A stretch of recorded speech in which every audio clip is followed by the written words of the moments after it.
ada di dalamnya Buddha, ada Katolik, ada Protestan. Ya.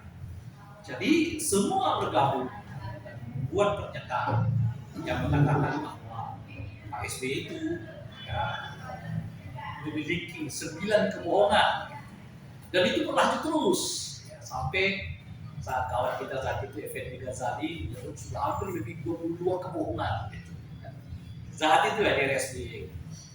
Tapi kok di 1 tahun terakhir ya, 1,5 tahun terakhir di Pak Prabowo ini peran ulama-ulama khususnya, karena saya nggak berbicara tentang tokoh-tokoh agama secara umum seperti terjadi di era Pak SBY itu tadi ya, itu seperti memiliki kiprah yang berbeda. Kalau di zamannya ya nggak usah terlalu jauh lah ya, baru lama gitu ya. Di zamannya PSB itu tokoh-tokoh agama ya seperti Pak Din Samsudin saat itu ya memang mempunyai dirinya, Pak Syafiq Ma'arif, ada juga Romo Pak Suseno saat itu gitu. Ada Kardinal, saya lupa kardinalnya, ada Bante dari Hindu ya saya atau Buddha Pak itu sama-sama konferensi pers menyebutkan 9 kebohongan yang kita sebut.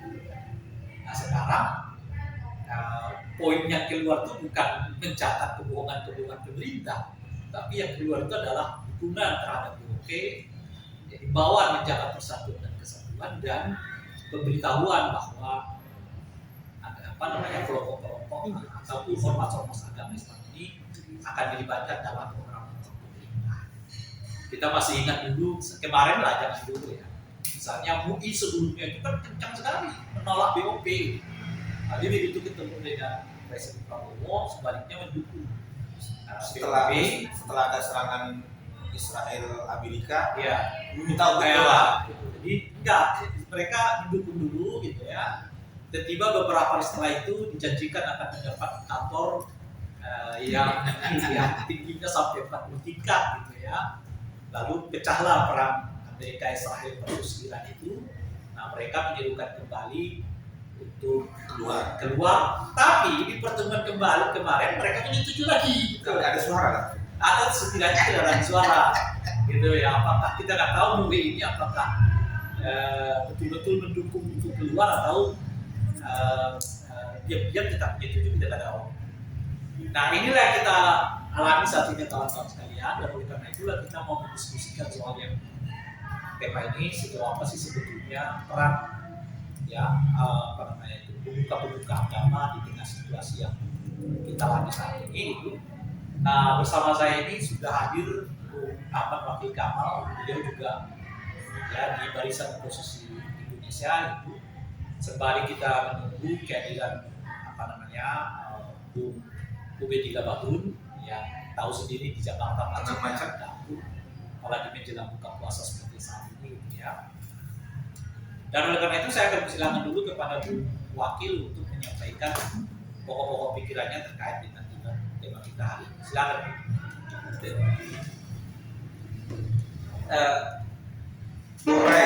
Temanya cukup berat ini ya.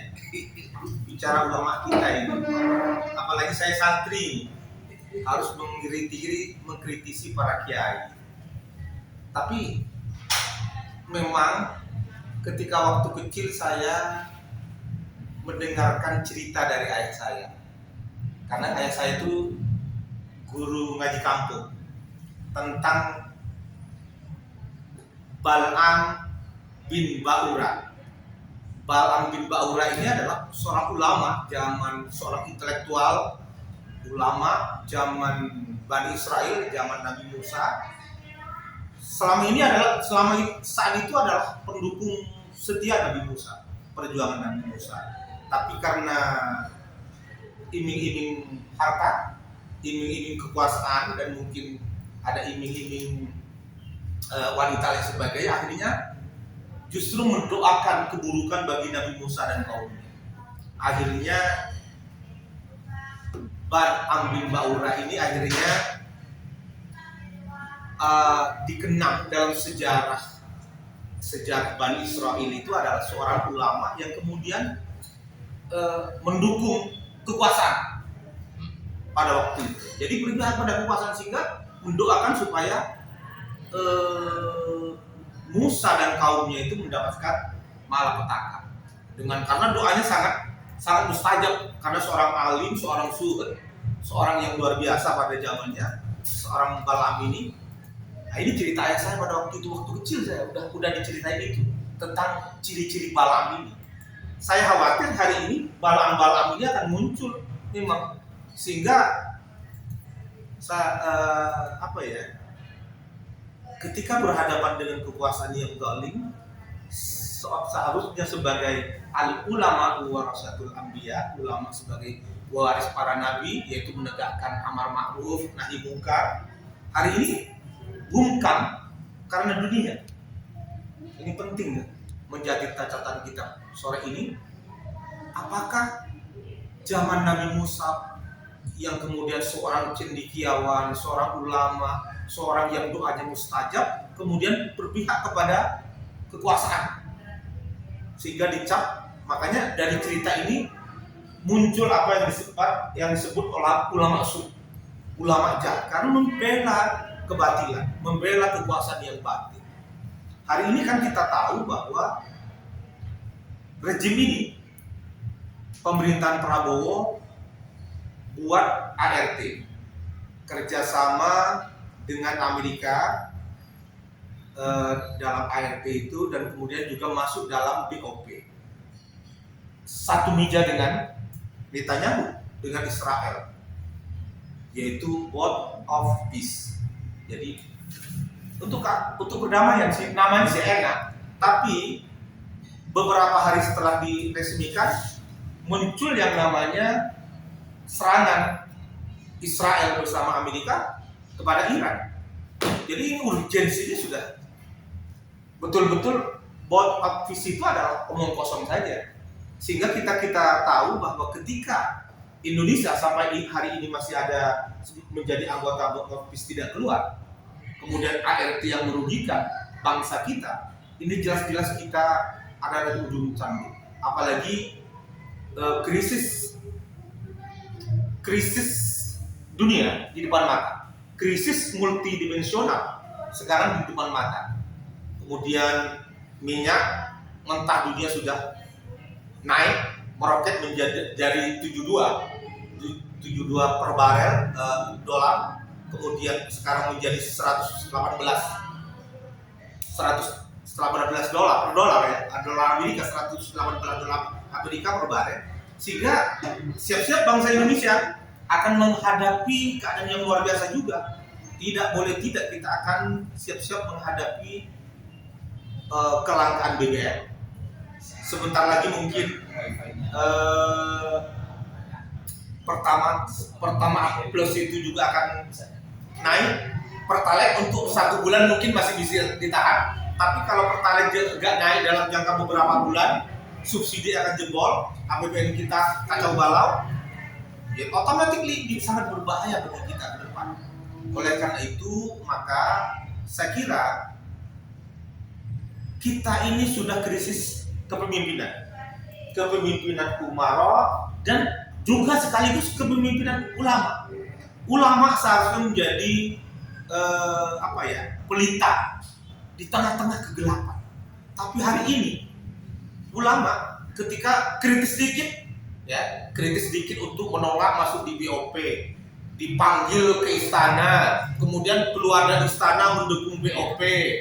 Setelah Israel menyerang Amerika dan Israel menyerang Iran, menyarankan keluar dari BOP, dipanggil lagi ke istana. Sampai sekarang nggak ada suaranya.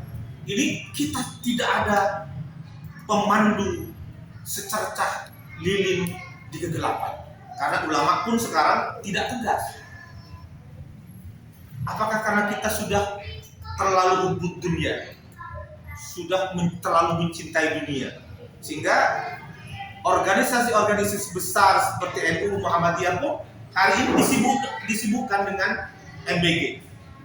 Coba bayangkan, NU mendapatkan 1000-an, untuk waktu dekat mendapatkan SPBG, kemudian Muhammadiyah sudah melangsung lebih ratusan SPBG, karena kebetulan menterinya, sekjennya adalah salah satu menteri di kabinet rejim Prabowo hari ini. Demikian juga di NU. Jadi hari ini organisasi besar keagamaan kita sudah hancur lebur juga karena tidak jelas tugas korasulannya. Tugas korasulan dari organisasi Islam itu adalah memandu arah kepada cahaya kebenaran, keadilan, kebenaran, dan nilai-nilai universal, nilai-nilai kemanusiaan. Kalau Prabowo mendukung Trump, mendukung bersama satu meja dengan Israel Netanyahu yang melakukan genosida terhadap Palestina, kemudian kita Prabowo mendukung dan ulama mendukung di situ, kan sama aja. Saya nggak habis pikir gimana, otak saya ini udah mulai habis memikirkan bangsa yang luar biasa besar. Kita tahulah bangsa ini oleh Soekarno menjadi bangsa yang besar. Imperialisme kita Inggris, wah luar biasa. Bajunya sih sama dengan Soekarno hari ini, tapi kelakuannya berbeda jauh. Dalam konferensi Asia Afrika itu kita tidak masuk blok barat atau blok timur, tapi kita sebagai bangsa mantan jajahan ini bersatu untuk melawan imperialisme, termasuk neokolonialisme, neoimperialisme.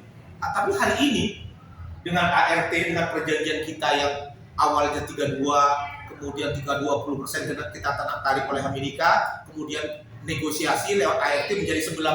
Satu hari berikutnya keluar putusan Mahkamah Agung Amerika. Jadi aneh ini. Tanpa negosiasi aja dari 32 menjadi 10%. Gak ngerti sih, ini Menteri Luar Negeri dan stafnya ini apa kerjanya? Apakah tidak ada feeding gitu loh? Tidak ada informasi bahwa Mahkamah Agung Amerika akan segera mengeluarkan putusan? Masa menandatangani begitu aja yang hampir 100% merugikan bangsa Indonesia? Jadi jelas barisan oposisi Indonesia menolak Indonesia masuk di GOP, dan termasuk kita meminta ART ditolak oleh DPR karena belum berlaku. Seharusnya ada kesempatan dalam kondisi seperti ini, ada putusan Mahkamah Agung Amerika dan kemudian situasi bangsa yang kacau balau, dunia yang kacau balau ini, ya batalkan aja ART itu. Di atas caranya adalah DPR tidak menyetujui. Gampang itu saya kira, secara diplomatik masih kita bisa perdebatkan. Hanya mungkin punya keberanian nggak yang pakai baju Soekarno ini, punya keberanian nggak? Ini persoalannya. Jadi hari ini kita memang sedih. Seharusnya para ulama ini, kita ini memang ulama. Ulama ini harusnya warasatul anbiya. Kemudian ada penegak amar ma'ruf nahi mungkar paling depan, tapi hari ini sibuk dengan tambang, sibuk dengan SPPG, sibuk organisasi NU dan Muhammadiyah dan yang lain-lain, sibuk cari proyek. Ini berbahaya dalam kondisi bangsa yang sudah banyak masalah seperti ini. Saya kira Om Rai, kita ini sudah terlalu banyak ngomong, apakah tidak didengar gimana ya oleh presiden kita ini? Ini blunder, saya kira blunder. Masuk BOP blunder, masuk kita tanda tangani perjanjian yang merugikan bangsa ini lewat ART dengan Amerika, jelas-jelas kita blunder juga. Dan pembantunya di sekitarnya itu saya nggak ngerti, statementnya ngacok-ngacok semua. Antara menteri yang satu dengan menteri yang lainnya, besoknya tempe, sore paginya tempe, sorenya tahu, berubah. Nah, ini ada job Om Rai. Kalau Pak Jokowi itu sen kanan itu berarti dia bikin anaknya tidak berpolitik, berarti berpolitik. Oh, kami anaknya fokus di bisnis, tidak berpolitik, berarti itu sen kanan berarti kiri. Kalau Prabowo ini lebih parah. Kadang-kadang tidak pakai sen, langsung ke kanan mendadak, belok ke kiri secara mendadak. Kadang-kadang parahnya pakai lampu hazard, gak jelas mau ke kanan ke kiri. Ini saya kira kalau dipimpin oleh yang agak sakit jiwa ini, kalau sampai ini bisa kanan kiri, kita akan dibawa ke bangsa ke arah mana bangsa ini. Sennya gak jelas, kemudian bahkan gak pakai sen kanan, belok kiri, kemudian lain sebagainya. Saya kira ini kita dipimpin oleh yang berbahaya bagi bangsa ini. Oleh karena itu kita ingatkan di bulan Ramadan ini, mudah-mudahan di sekitar Pak Prabowo jangan kasih video-video yang gak jelas-jelas, karena selama ini jelas merugikan bangsa ini. Dan ini menariknya juga Om Rai, ada semacam sekarang ditingkatkan oleh tentara itu sebagai siaga satu. Ini bertentangan dengan undang-undang lagi, undang-undang keadaan darurat, undang-undang tentara nasional, konstitusi. Dalam kondisi damai seperti ini, siaga satu ada apa? Apakah akan dijadikan negara militeristik, otoriter dan sebagainya, sehingga semuanya sistem komando? Ini berbahaya. Saya kira kita harus transparan mengelola bangsa ini. Jangan mengelola tanpa konsep, tanpa ilmu. Jadi hanya semata-mata keinginan dari Prabowo yang tadinya pakai sen kanan sen kiri, bahkan pakai lampu azan. Gak jelas kita mau kemana, suka-suka dia. Ini oleh karena itu mudah-mudahan di bulan puasa ini ulama kita ini sebelum sampai kepada taraf Bal'am tadi yang saya ceritakan di awal, karena dalam surat Al-A'raf ayat 176 itu kita itu di orang yang terlalu mencintai dunia, tunduk pada kekuasaan, hanya semata-mata harta, tahta dan sebagainya, itu bagaikan menjulurkan lidah, bagaikan anjir yang menjulurkan lidahnya. Dia tidak akan menjulurkan lidahnya. Jadi itu gambaran Al-A'raf ayat 176.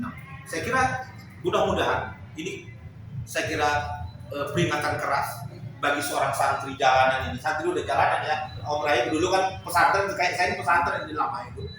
Jadi kita mengingatkan pada para ulama, bukan ulama kampung luar biasa, yang di kampung-kampung orang-orang yang punya itu. Ini yang punya jabatan ulama yang ada di Majelis Ulama Indonesia, di Muhammadiyah, di NU dan semua organisasi besar harus bersuara, menyuarakan, jangan berubah. Ketika pendapatnya harus keluar BPOP, jangan masuk BOP, kemudian jangan tunduk sama Trump, jangan Amerika, harus tegas, jangan dipanggil berubah. Saya kira nggak perlu lah disebar ketakutan, nggak perlu takut sama kekuasaan ini demi keselamatan bangsa. Karena hukum dasar konstitusi itu adalah yang tertinggi, itu adalah keselamatan rakyat di atas segalanya. Hari ini kalau Pak Prabowo kelakuannya tidak berubah, ini penting. Kalau Pak Prabowo kelakuannya tidak berubah, saya kira dia sudah akan menjerumuskan bangsa ini kepada bangsa di jambang kehancuran. Jangan-jangan apa tesis dia 2030 Indonesia akan bubar, bisa gara-gara mulut Pak Prabowo sendiri dan kelakuan dia ketika menjadi presiden. Saya kira ini keras, paling keras saya sampaikan. Tolong para ulama, ayo kembali pada jalan yang benar, ihdinas siratal mustaqim, pada jalan yang lurus, untuk tetap jangan karena tambang, dapat proyek SPBG dan sebagainya, kemudian kita tidak kritis terhadap kekuasaan yang zalim, membela penguasa imperialis, menyerang Iran, kemudian melakukan genosida di Gaza, kita dukung. Ini berbahaya. Ini saya kira jangan-jangan ini siaga satu gara-gara kelakuan yang nggak bener ini. Ini aneh, ini bikin siaga satu bertentangan konstitusi, kondisi damai seperti ini bikin siaga satu. Ini saya kira redundant. Bahasa hukum itu redundant, berlebihan. Kalau bahasa Indonesia itu namanya tautologi, jadi berlebihan. Jadi nggak perlu siaga satu, belum saja. Yang perlu dilakukan adalah transparansi kepemimpinan, manajemen pemerintahan, governance ini secara transparan kepada rakyat. Kemana kita akan dibawa bangsa ini? Politik luar negeri kita akan dibawa kemana? Bagaimana kita menghadapi krisis yang nanti akan menimpa kita, termasuk BBM? Mengantisipasi, apakah MBG akan dilanjutkan? Merah putih yang nggak jelas itu akan dilanjutkan? Impor mobil pick up dari India di stop dulu, MBG di stop, fokus pada orang yang tidak mampu saja dulu, umpamanya bentuknya langsung uang. Yang kalau MBG itu langsung uang, Om Rai, itu 15.000 langsung kasih orang tuanya, masaknya itu luar biasa. Kalau lewat SPBD itu sampainya 8.000, paling tinggi 10.000. Kalau masih dikorupsi sampainya hanya 6.000, 5.000. Kalau yang bentuknya kue-kue kering itu rata-rata nggak sampai 8.000. Coba bayangkan kalau langsung sama untuk orang tua.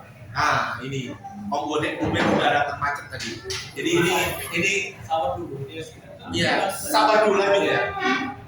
Jadi saya kira kita harus ada arah ke depan ini, jelas. Jadi kalau Presiden Prabowo, ya, kalau Presiden Prabowo arah bangsa ini ke depan seperti apa gak jelas, maka saya khawatir Kang Ubed, ya,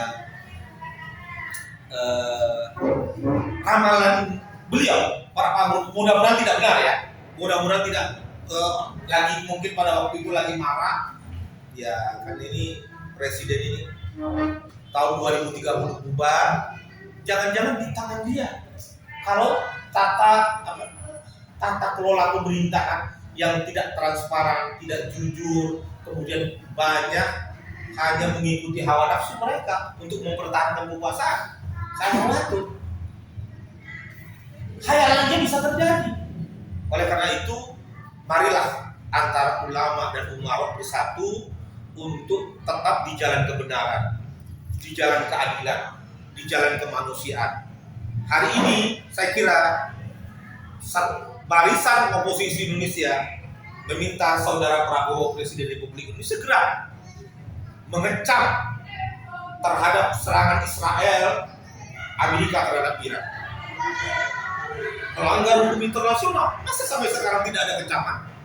Memang mungkin karena ada desakan publik pakai surat kecil lewat menteri, lewat duta besar Iran simpati terhadap berbela sungkawa terhadap meninggalnya Ali Khomeini, imam Iran, imam besar, Ayatullah Ali Khomeini, imam Iran. Saya kira hari ini kalau tidak ada kecaman terhadap serangan, kan tidak mungkin Iran membalas serangan kemana-mana kalau nggak diserang. Well, dalam keadaan damai kok. Nuklirnya di bawah pengawasan badan atom internasional kan gitu kan. Sedangkan Israel secara bebas dia tanpa lewat pengawasan. Ini kan ketidakadilan. Masa para ulama akan membela orang-orang seperti itu? Membela ketidakadilan itu kan kemungkaran. Mana tugas perasulan para ulama itu adalah amar ma'ruf nahi munkar. Yang paling berat memang nahi mungkarnya itu. Mencegah kemungkaran itu yang paling berat kamu. Ya, hanya sedikit lah yang berani menanggung risiko ini. Oleh karena itu, sekali lagi mudah-mudahan Pak Prabowo harus mencari posisi yang benar. Jelas pemerintahan ini akan dibawa kemana, hubungan internasionalnya jelas akan dibawa kemana, segera keluar BOP,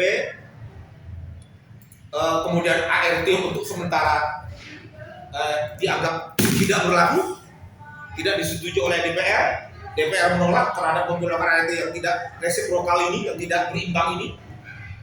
Kemudian untuk menghadapi krisis ini yang paling penting antisipasi dari pemerintah ini yang saya kira juga tidak jelas. Minyak dunia kan hampir 118 per barel minyak mentah. Coba bayangkan, ini 1 hari 2 hari ini pertama turbo dan yang lain-lain itu yang tanpa subsidi dengan sendirinya akan melonjak tajam karena akan mengikuti harga dunia. Pertama yang kita pakai. Makanya banyak nanti masyarakat itu yang biasa pakai Pertamax akan pindah kepada Pertalite. Kalau semuanya pakai Pertalite, jebol ya, jebol subsidi kita. Ini ya siap-siap kita, harga-harga akan mahal. Rupiah sudah 17.000, IHSG turun 3% lebih kemarin hari Jumat hampir 5%. Jadi ekonomi kita tidak baik-baik saja, bangsa ini tidak baik-baik saja, tapi kita mempunyai pemimpin yang tidak jelas akan dibawa kemana bangsa ini. Ini Saya kira oleh karena itu ini mungkin dilanjutkan oleh Kang Ubed, Om Rai. Saya kira tahu ya, ini udah ras apa ya, udah mumet ini. Otak kita itu melihat kekuasaan ini udah gak bisa merasionalkan ini di mana. Ada pembantu-pembantunya gak jelas semua. Yang penting dia berkuasa. Ada seniornya Kang Ubed ini namanya Yusril Iza Mahendra, gak ada suara. Udah menikmati betul jadi menteri hukum Kang Ubed. Gak tahu apa mau dibawa bangsa ini bawa di kemana kita gak tahu. Jadi saya kira ke depan mari kita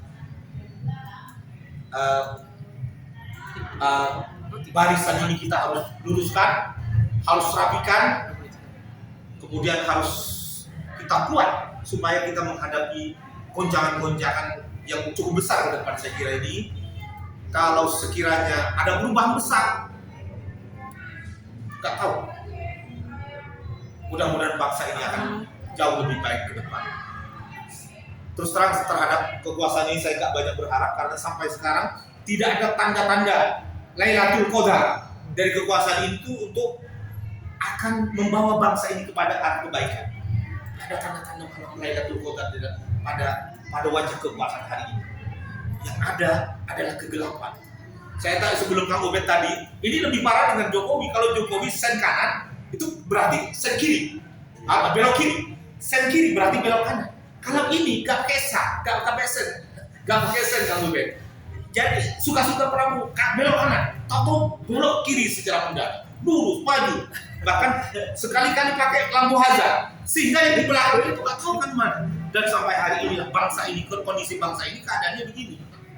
Oleh karena itu mudah-mudahan diskusi sore ini ada berkah Ramadan, mudah-mudahan ya kita harus tetap doakan pemimpin karena wajib mendoakan pemimpin. Mudah-mudahan pemimpin kita adalah kepada jalan yang lurus, kemudian memimpin secara rasional bukan secara irasional, kemudian memimpin bangsa ke arah yang benar, bukan hanya semata-mata mempertahankan kekuasaannya.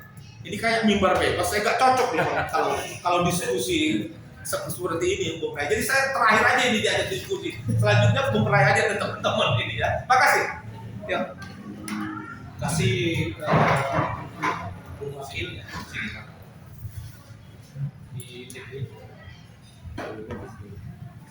Jadi memang kalau kita runut-runut lagi ya, peran pemuka agama itu ya bisa itu ya, pemuka agama yang katakanlah seperti yang saya sebut tadi itu ya, misalnya yang berbondong-bondong melakukan sikap kritis terhadap pemerintah itu, kita lihat di eranya Pak SBY.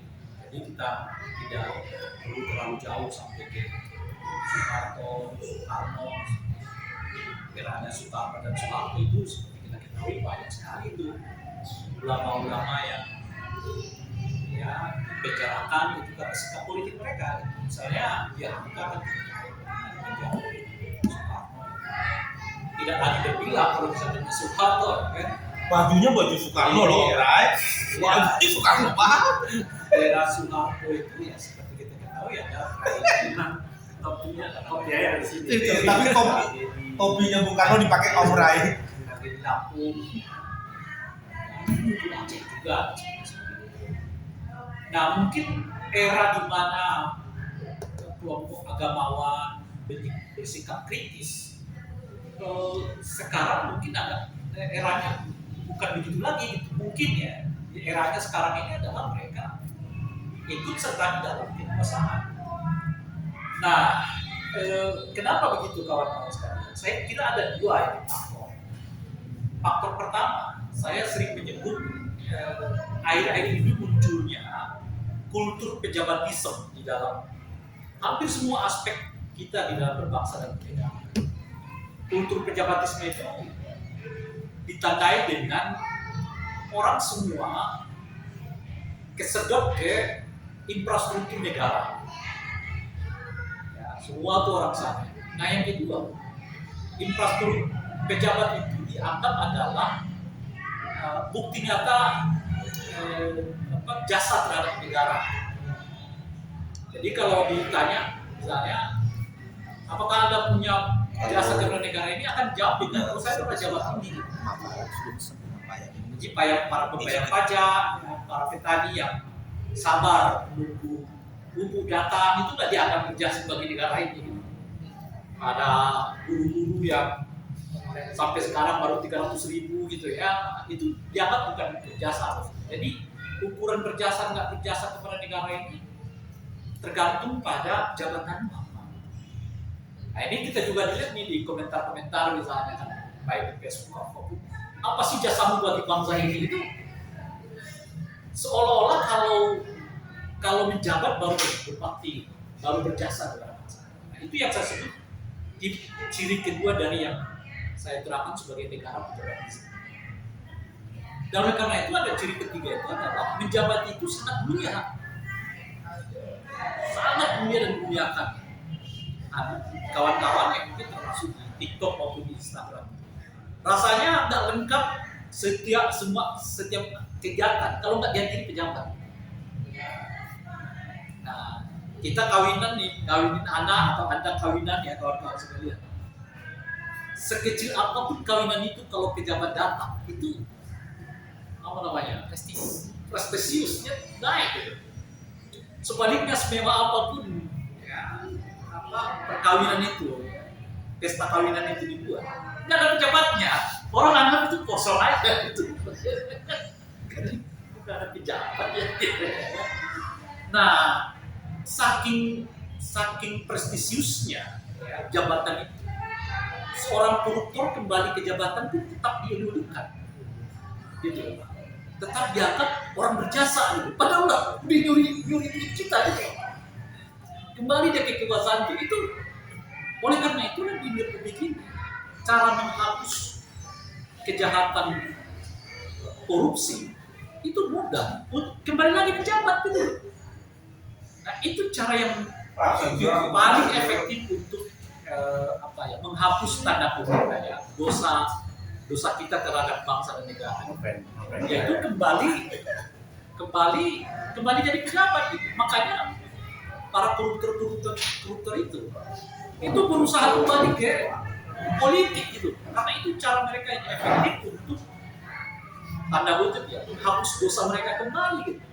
Cuma Anda lihat saya, ada yang jadi sekjen partai lagi sekarang, ada yang jadi anggota DPR lagi, ada yang jadi gubernur lagi, ada yang mendirikan partai politik, dan orang lupa.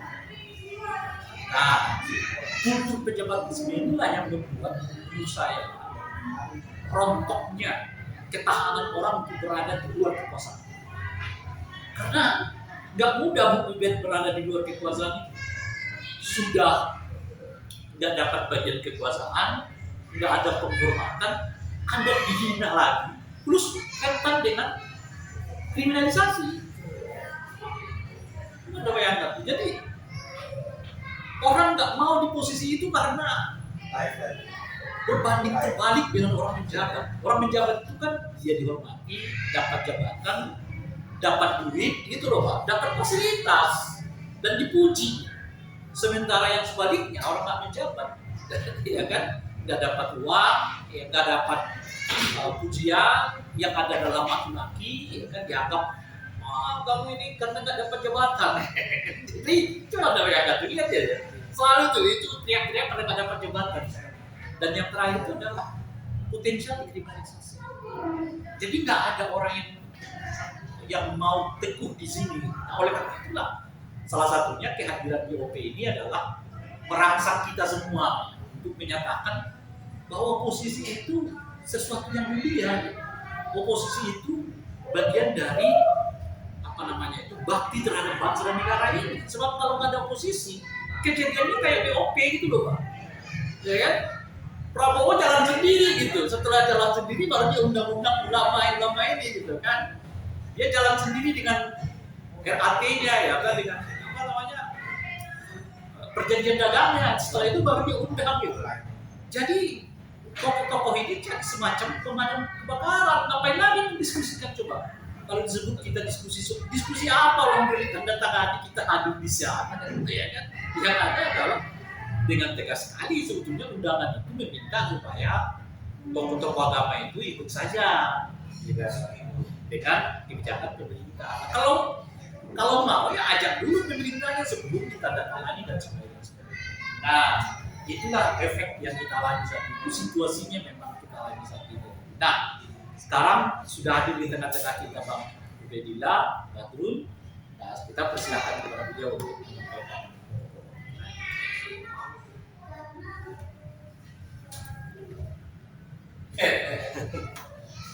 Terima kasih. Masih ada kata-kata nggak?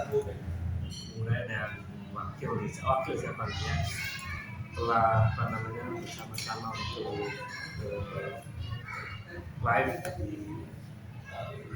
TikTok dan Instagram ya. Ada wakilnya nih, wakil tadi Murah sudah live. Terima kasih untuk teman-teman yang ikut join di Instagram dan di TikTok. Pertama, ini temanya menarik ya, karena soal ulama dan posisi lah. Karena kita bisa belajar dari Ali Khomeini. Ali Khomeini itu adalah ulama dan sejak muda memang memilih jalan aktivis, ya kan? Ketika era Reza Shah Pahlavi, ketika kekuasaan Iran itu betul-betul menjadi tangan dari dominasi Barat Amerika, Ali Khomeini sudah menjadi aktivis sejak muda, dan di masa itu dia 6 kali di penjara. 6 kali di penjara tangannya di sasaran jadi mau dibunuh itu dibom, dan tangan kanannya kemudian tidak berfungsi normal, makanya dia selalu ditutup oleh jubah itu. Jadi sebetulnya itu contoh ulama yang kemudian tetap di jalan konsisten di dalam upaya untuk berpihak kepada rakyatnya yang waktu itu betul-betul mengalami penderitaan karena kemiskinan dan praktek korupsi di elit politik di masa itu. Kemudian kalau kita lebih jauh misalnya dilihat dari posisi ulama di masa-masa kuno atau di masa Bani Abbasiyah, Bani Umayyah, itu kan memang contohnya kelihatan dari 4 masa itu. Semuanya di penjara. Imam Syafi'i, Hambali, Hanafi, Maliki itu semua di penjara. Kalau kita lihat mereka bahkan tidak di penjara, disiksa gitu. Disiksa di penjaranya, disiksa, kemudian bahkan Imam Syafi'i dirantai hanya karena berbeda dengan kekuasaan. Mereka para ulama yang berani mengatakan kebenaran di hadapan kekuasaan. Nah, karena konsistensinya para ulama itu, Imam Malik, Imam Hanafi, dan Syafi'i, mereka dipenjara dengan situasi yang sangat luar biasa, disiksa dan seterusnya. Namun kemudian Imam Syafi'i tidak terbukti karena dituduh memberontak dan dituduh bagian dari gerakan perlawanan Syiah di masa itu, tapi nggak terbukti, akhirnya Imam Syafi'i dibebas. Nah, kisah-kisah ulama di masa lalu yang konsisten menghadapi kekuasaan yang korup, kekuasaan yang zalim, kekuasaan yang nggak mau mendengar fatwa ulama, itu kemudian dia berisiko dengan risiko yang sangat luar biasa di masa itu.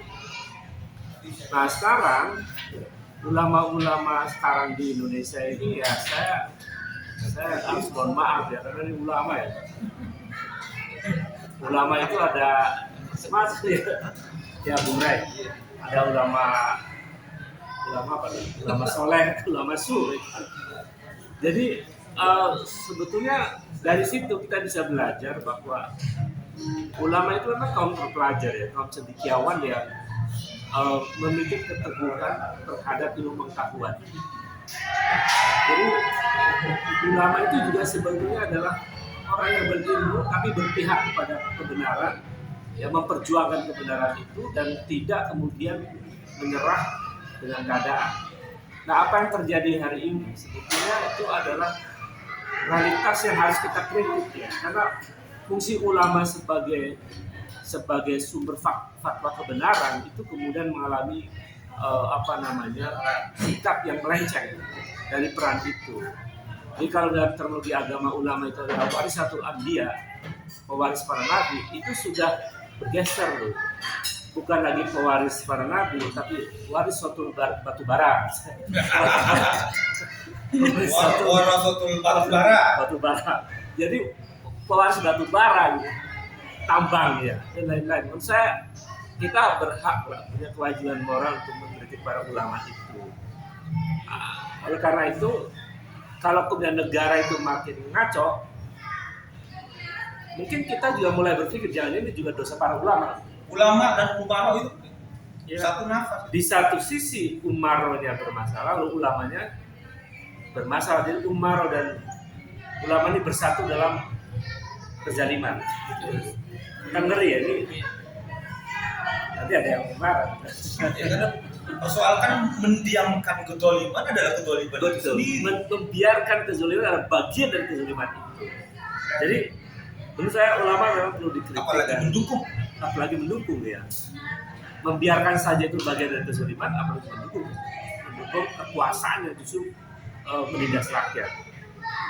Saya kira itu ya. Pertama, bahwa keulamaan itu dilihat juga dari tingkat istiqomahnya, ya, konsistensinya, kemudian kedalaman ilmunya, dan bagaimana ilmu yang dimiliki itu kemudian menjadi instrumen untuk memberikan fatwa kebenaran dan keberpihakan kepada kepentingan orang banyak, maslahat kepentingan rakyat banyak. Ketika kemudian para ulama ini melihat apa yang terjadi di Iran gitu, dan kemudian sikap presiden terlihat lebih terlihat berpihak pada Amerika, menurut saya pada posisi ini sangat penting ulama menyampaikan sikap yang jelas. Ini bukan persoalan Sunni dan Syiah, kan ini udah perdebatan. Ini persoalan kemanusiaan. Ini bukan soal Sunni dan Syiah, ini persoalan kemanusiaan. Dan bahkan kalau kita rujuk di kisah-kisah masa lalu di zaman Nabi itu, Rasulullah itu pernah melihat dua imperium besar peperangan, ya kan? Persia dengan Romawi. Ini mirip-mirip Amerika dengan Iran lah, kira-kira begitu ya. Romawi dengan Persia. Dan itu diabadikan di Al-Quran kan, surat Rum, Alif Lam Mim, Gulibatir Rum dan seterusnya itu. Jadi lebih berpihak kepada Romawi pada waktu itu. Betul. Konteksnya. Dan ternyata Muhammad itu berpihak, nggak netral. Hari ini ya jadi sebenarnya Indonesia politik bebas aktif itu politik yang independen. Independen itu bukan berarti netral, tapi dependen terhadap kebenaran. Tapi dependen pada kebenaran. Nah, dalam konteks politik bebas aktif antara Amerika dengan Iran, Israel dengan Iran, siapa yang benar posisinya? Dalam hukum internasional sebetulnya yang benar adalah Iran. Maka politik bebas aktif itu mestinya aktif juga berpihak pada kebenaran. Jadi dependen pada kebenaran. Nah, ini tidak dilakukan oleh Prabowo Subianto dalam soal ini, sehingga tidak bisa juga menjadi juru damai dalam situasi sekarang. Nah, kalau kita belajar dari sejarah Muhammad SAW, jadi keberpihakannya itu pada kemanusiaan dan kebenaran. Di masa itu yang benar menurut logika agama dan kebenaran objektif di masa itu adalah Romawi, sehingga kemudian berpihak kepada Romawi Muhammad. Dan kemudian memang pada akhirnya meskipun Romawi pernah sempat dikalahkan, lalu kemudian Romawi mendapatkan kemenangan di masa itu. Nah, dalam konteks saat ini, kalau kemudian urusannya di orang berbicara soal urusan Sunni sama Syiah, ya salah juga. Betul bahwa Iran itu Syiah ya, sebagian besar. Tapi ada Sunni juga di sana. Tapi kan Donald Trump sama Netanyahu bukan Sunni, mereka bukan Sunni, dari penjahat kemanusiaan dan sangat hegemonik ya. Jadi seperti apa tadi? Jadi saya kira itu ya catatan penting untuk kita renungkan betapa dunia yang kacau begini, lalu kemudian kita tidak punya pegangan moral gitu. Ini kan masalah ya.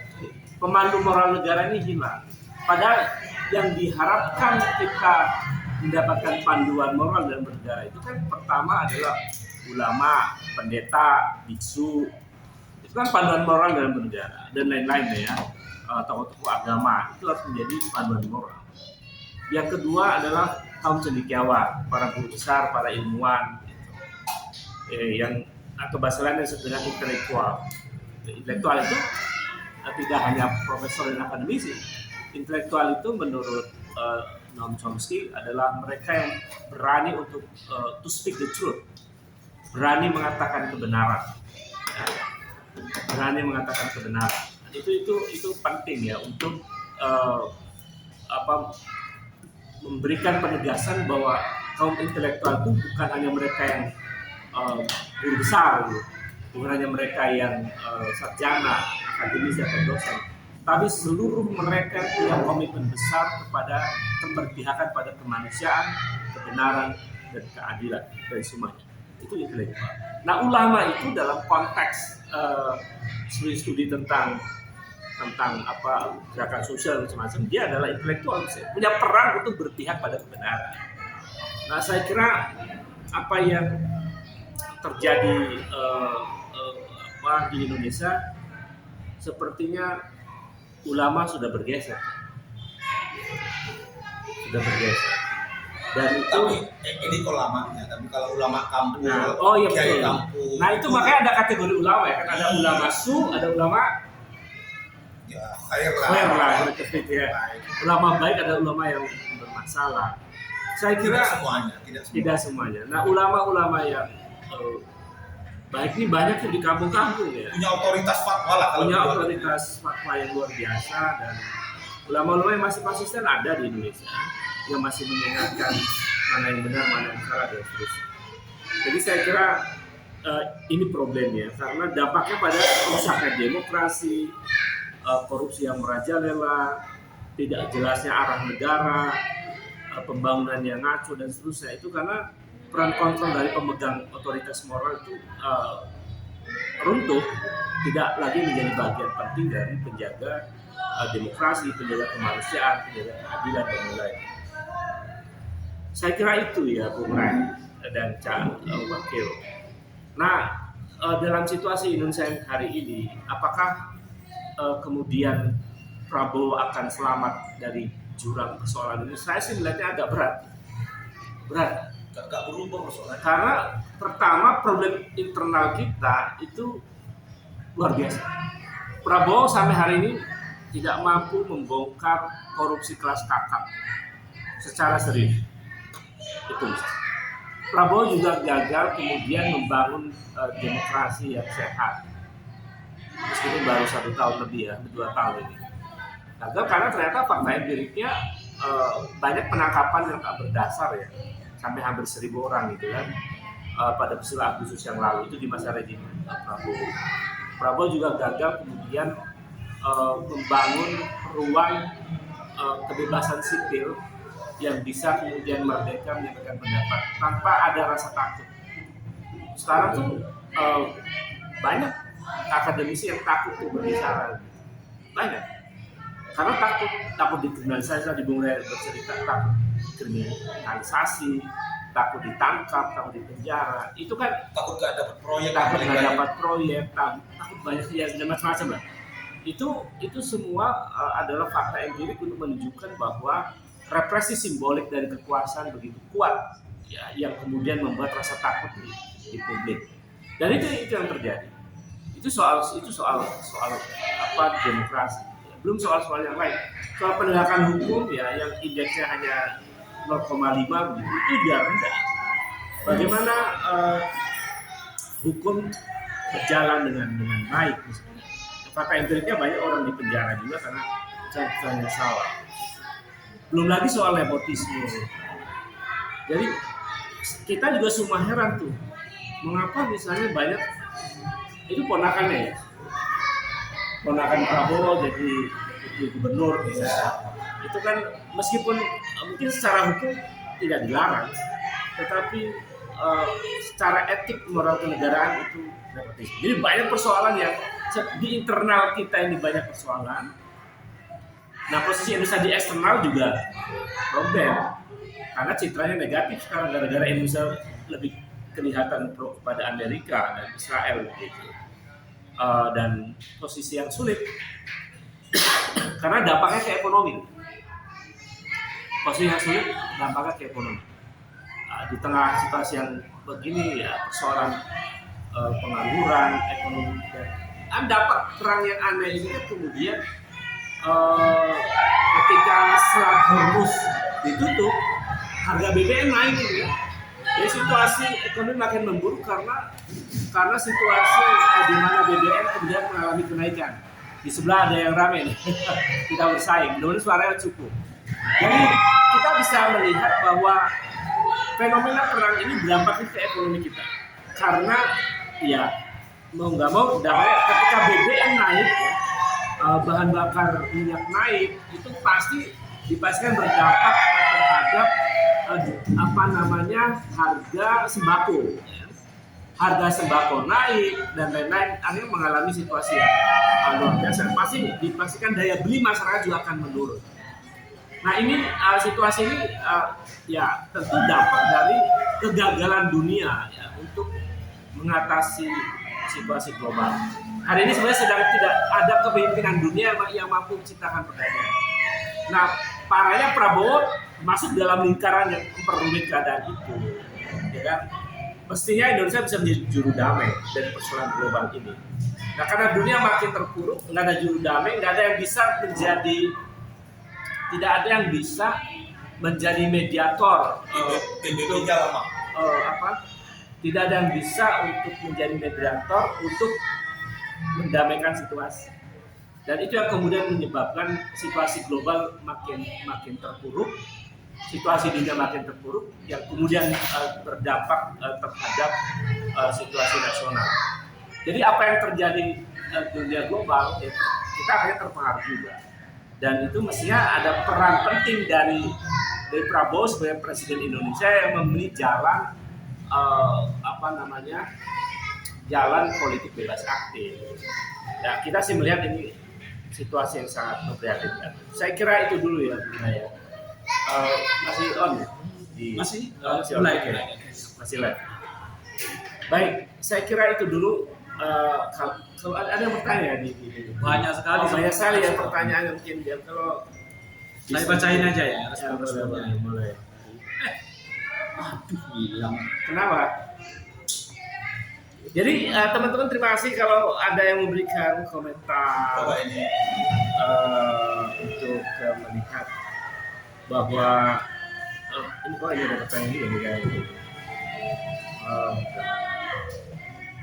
Ada yang bergabung. Jadi saya tidak bisa bergabung di ngobrol langsung ya. Boleh? Kalau ini bisa sih. Oh, ada pertanyaan, silakan. Ini enggak, tadi sebetulnya lumayan banyak. Enggak pertanyaan sih, tapi pandangan sih. 6.000 lebih tuh. Oh iya. Hampir. Oke, itu kawan-kawan sekalian tadi sebagian dari pandangan media.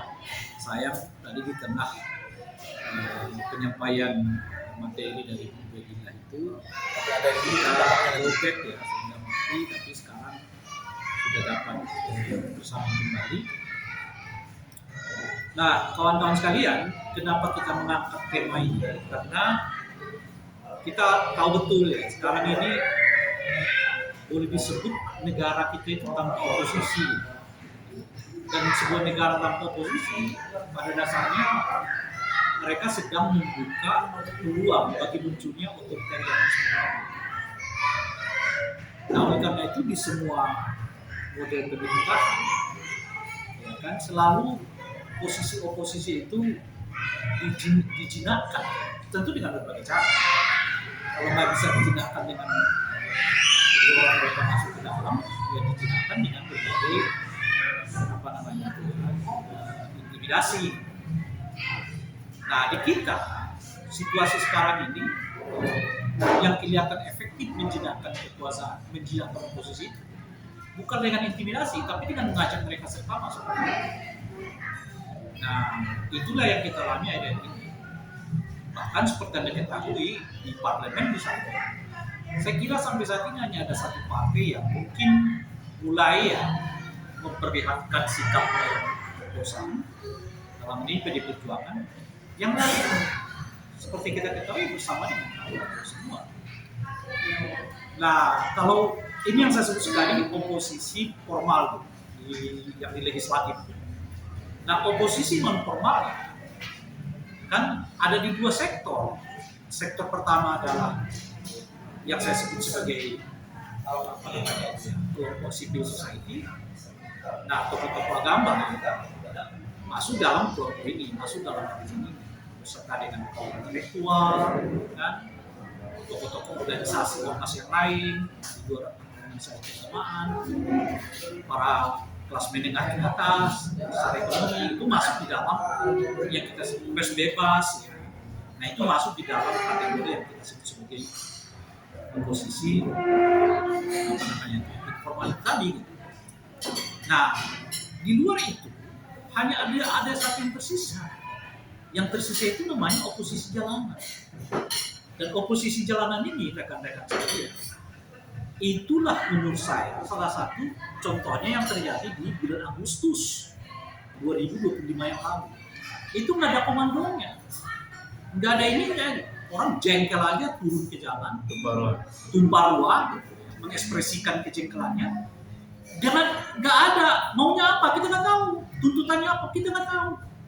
Tuntutan yang disebut dengan 17/8 itu kan sebetulnya dirumuskan oleh orang yang tidak turun ke jalan itu juga, gitu loh, Pak. Ya kan? Nah iya, jadi kelompok-kelompok muda yang berinisiatif untuk merumuskan apa sih sebetulnya persoalan yang dialami oleh bangsa kita sampai Agustus itu. Ya mereka turun juga ke jalan, tapi turun ke jalan dalam pengertian besar itu yang tanpa komando itu. Nah, jadi nggak jelas tuh. Itu yang seringkali kita sebut di dalam bahasa ya hanya dipergunakan di Indonesia sebagai kalimat amok. Orang ngamuk aja gitu. Kayak ya kalau kita misalnya mungkin ya hubungan suami istri lagi jengkel sama pasangannya itu ya lempar piring, lempar ini kan nggak jelas sama apa gitu, cuman kesel aja ya lempar piring, banting pintu lah ya kan, dan sebagainya. Dan itu tentu saja kawan-kawan sekalian nggak sehat. Nah, oleh karena itulah pentingnya menjaga oposisi itu supaya peradaban demokrasi itu tetap bisa terkelola. Nah, itu juga salah satu dasar mengapa kita membentuk yang namanya barisan oposisi ini, gitu. Supaya oposisinya itu punya arah yang jelas, melakukan aktivitas dengan cara-cara yang tepat, ya, menghindarkan sebisa mungkin kelimpahan situasi ke jalanan. Jalanan itu ya saya kira hanya langkah terakhir lah ya dalam solusi bernegara. Nah, kalau posisi non formal ini atau posisi formal ini tidak berjalan, ya sulit untuk membantah. Atau bagi saya tidak susah membayangkan peristiwa Agustus akan terjadi lagi. Meskipun kemarin misalnya ada yang survei menyebut tingkat kepuasan 80%. Iya. Kalau persoalannya kan 80% itu sumbangsi dari dua hal. MBG dan bansos yang lain. Dan yang kedua adalah wajah Pak Prabowo yang dianggap anti korupsi. Pertanyaannya, kita sekarang di persentase per Februari kemarin ini sudah hampir 100 loh. Ya Bung Aditya, defisit kita udah hampir 100 ya. Defisit kita udah hampir 100. Defisit kita udah hampir 100. Kawan-kawan sekalian, minyak udah 118. itu bukan uang kecil. Jadi kalau pemerintah membangun kepuasan itu berdasarkan bansos, kita akan mengalami defisit terus-menerus. Ya, kita apa yang memenuhi kebutuhan hari ini untuk membunuh masa depan, itu sebetulnya yang terjadi. Padahal kalau dalam Islam itu ada ayat doa yang sangat bagus. Walal akhiratu khairul laka minal ula. Ya, apa namanya? Lebih baik. Ya, jangka panjang itu jauh lebih baik daripada jangka pendek. Bansos itu jangka pendek. Nah, itu pentingnya oposisi mengingatkan keperluan jangka panjang, bukan jangka pendek. Di mana-mana ya, watak pemerintah, watak rezim itu, dia berpikir jangka pendek. Ya gimana orang puas hari ini sehingga besok gue dipilih lagi gitu loh. Itu cara berpikir rezim di mana-mana. Ada di Indonesia di mana-mana. Hari ini gimana cara memuaskan konstituen, nah, besok ya dia memilih kita lagi. Nah, apa namanya itu? Prinsip-prinsipnya sudah dijaga. Nah, itulah tugas para oposisi. Di mana salah satunya menurut bayangan saya adalah kelompok agama. Di luar tentu saja kelompok intelektual yang kita sudah tahu ya, salah satunya ya diinisiasi oleh Guru Ubaidillah ya, untuk apa namanya terus bersuara. Sekarang ini kan boleh disebut ya kelompok-kelompok intelektual kita, alhamdulillah lah ya, masih bersiaga, bersuara gitu ya, bersikap gitu. Meskipun tidak sedikit juga ya ikut kekuasaan pada ujung-ujungnya gitu ya. Nah, dalam kerangka itulah diskusi ini kita buat. Jadi ada satu formula di dalam agama Islam itu ya, saya masih bagus yang sangat populer di kalangan kita yang menyebut ad-dinu nasihat. Agama itu adalah nasihat. Itu persis seperti ayat dalam Al-Quran dalam surah Al-Asr. Wa tawasau bil haqqi wa tawasau bis sabr. Jadi fungsi kenabian itu, fungsi keulamaan itu adalah sobil haq, sobil sabr, memberi nasihat untuk sesuatu yang benar dan memberi nasihat untuk sesuatu yang saling menguatkan.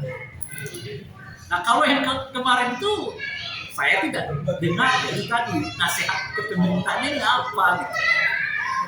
Tiba-tiba berubah. Yang ada itu adalah ajakan persatuan dan kesatuan. It's okay. Dan juga pemberitahuan bahwa ormas-ormas lainnya akan diajak kerjasama. Ya, pernah merasakan itu satu. Itu dia. Soal itu udah jelas. Makanya harus normatif lah kalau saya. Jadi, watawasau bil haqqnya, watawasau bis sabrnya itu apa? Nah, ini yang apa namanya itu ya, yang kalau dalam asal itu disebut diperkuat oleh hadis yang kita sebut ad-dinu nasihat. Agama itu adalah nasihat. Dan nasihat terkeras qaulul haq indal imamil atau qaulul haq indal jumhuriyah. Itulah apa namanya? Penyebutan sesuatu yang paling berat. Yaitu menyebutkan yang hak di depan kekuasaan. Nah, kawan-kawan sekalian, apa namanya itu ya, dalam rangka itulah ya diskusi ini kita buat, mudah-mudahan bisa menjadi ya diskusi yang yang bernas lah menjelang buka puasa bersama. Dan sebelum kita tutup, mungkin Bu Kebet bisa melanjutkan kembali. Baik, ini closing ya. Ya, Bu. Saya sebentar lagi udah maghrib. Jadi poin terakhir yang saya sampaikan bahwa posisi dalam terminologi agama, dalam terminologi pengetahuan itu sebetulnya sama berharganya dengan siapa yang berbakti untuk negara atau dia berada di dalam kekuasaan. Kalau kekuasaannya bagus, maka oposisi itu tidak akan muncul. Ketika kekuasaan buruk, oposisi pasti akan muncul. Jadi sebetulnya sama berharganya oposisi itu dengan penguasa yang adil. Kemudian yang kedua, bahwa dalam terminologi demokrasi, oposisi sangat dipentingkan untuk menjaga kualitas demokrasi agar ada check and balances dalam kekuasaan.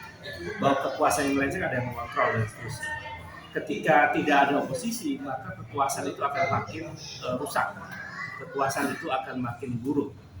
Yang ketiga, dalam terminologi agama, menurut saya memang agama juga membenarkan adanya oposisi. Kenapa misalnya ada perintah tentang tadi tawasul bil haq wa tawasul bis sabr? Mengapa ada perintah wa taqumikum ummatu yad'una ilal khair wa ta'muruna bil ma'ruf wa tanhauna 'anil munkar? Jadi amar ma'ruf munkar. Mengapa ada perintah untuk berpikir, apalah takirun, apalah garut? Sebenarnya itu adalah ruang-ruang untuk membangun keseimbangan hidup dalam hidup sosial maupun dalam hidup negara. Jadi oposisi itu sebetulnya untuk menghadirkan, kalau dalam bahasa agama disebut tawazunitas, tawazun, keseimbangan di dalam hidup tata kelola negara. Maka di satu negara yang oposisi tidak ada, dipastikan dia tidak akan mengalami hidup sehat sosialnya maupun negaranya, kecuali di masa-masa kerajaan yang betul-betul adil. Dalam masa kerajaan yang adil pun itu tetap memerlukan kelompok-kelompok cendekiawan yang mau berpikir menasihati raja. Kan para penasehat itu sebenarnya menjalankan tawasul bil haq wa tawasul bis sabr. Tapi ketika rajanya lalit, ulama kemudian disingkirkan. Kalau orang kritis kemudian dipenjara, seperti tadi disebutkan di awal. Jadi kalau apakah dapat dibenarkan dalam agama ketika kita beroposisi berdasarkan tafsir? Tidak bisa banyak baca tafsir ya tentang tafsir politik. Ada buku fiqh siasah, ada buku-buku yang bicara tentang itu, atau kitab-kitab yang bicara tentang negara, tentang kekuasaan. Itu membenarkan ada sesuatu yang berbeda itu boleh. Kekuatan yang berbeda untuk memberikan nasihat itu dipentingkan. Dan memang agama mengajarkan itu. Kalau tidak ada amar ma'ruf nahi munkar, dunia ini berantakan. Mengapa dunia kacau hari ini? Karena tidak ada yang mengatakan kebenaran di hadapan Donald Trump. Saya nggak tahu apakah Prabowo berani. Tapi bajunya sudah kayak Soekarno. Iya, bajunya sudah Soekarno ya kan, tapi topinya ada di Bung Rai. Topinya Jadi justru kopiah itu yang penting kan, karena dia menggambarkan otak kan. Jadi menurut saya memang kita sangat prihatin lah dengan kondisi sekarang. Kita seperti kehilangan panduan dalam negara dan bahkan dalam politik bebas. Saya kira itu ya persoalan kita ya. Dan lagi berbuka, selamat menjalankan buka puasa. Semoga puasa ini kita mendapat keberkahan. Dan puasa itu sebenarnya ingin tujuan akhirnya kan melahirkan manusia takwa. Manusia takwa itu manusia yang tidak anti intelektual. Manusia takwa itu manusia yang ada saja'ah, ada keberanian untuk menyatakan kebenaran. Dan saya kira Ramadan itu sesungguhnya juga ingin menghasilkan manusia-manusia yang berani mengatakan kebenaran. Terima kasih, selamat berbuka. Assalamualaikum warahmatullahi wabarakatuh. Dan semuanya terima kasih. Oke, rekan-rekan sekalian, terima kasih banyak. Kita bisa berkumpul lagi. Mungkin habis lebaran ya. Karena kita fokus menghadapi lebaran, fokus menghadapi harga dolar yang makin meningkat ya. BBM pasti juga akan meningkat, tapi oke. Apa-apa ya, kita terus bangsa kita terus kawal politik agar tidak lebih jauh berjalan yang tidak sesuai dengan sampai kita di lain nanti. Lebihnya mohon maaf. Dia nggak tahu kok mau live. Aku pikir nggak masuk live nih. Halo Bung Ade. Halo Bung Ade. Semoga live-nya menyenangkan.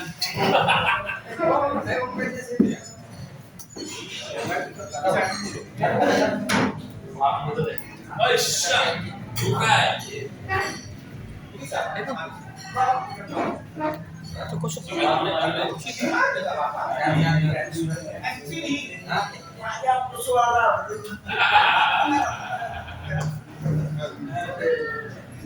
kita harus dengar info dari Adit soal itu. Udah jelas, udah beneran lah. Beneran. Makanya kalau misalnya itu tuh kejadian ini sebulan saya ya, setelah lebaran itu apa setelah lebaran ya, itu harga yang turun itu akan naik terus. Harga BBM turun, tidak akan turun. Dan yang lain terimbas tuh. Pasti lah. Pertama, nggak usah nunggu omongan pemerintah, dia memikirkan. Dia naik sendiri. Makanya saya udah pernah mau pulang kampung, saya udah pernah sama dia. Nah itu udah signifikan. Ya kan udah bayar ya. Jadi indikator itu ada dua. Kalau kedua, kita lihat dari dua. Kalau misalnya nanti kalau kita lihat dari urusan bahan makanan yang bahan pokoknya, kita mulai nanti harga pas lebaran. Yang kita mati mas surat. Jadi begini, kita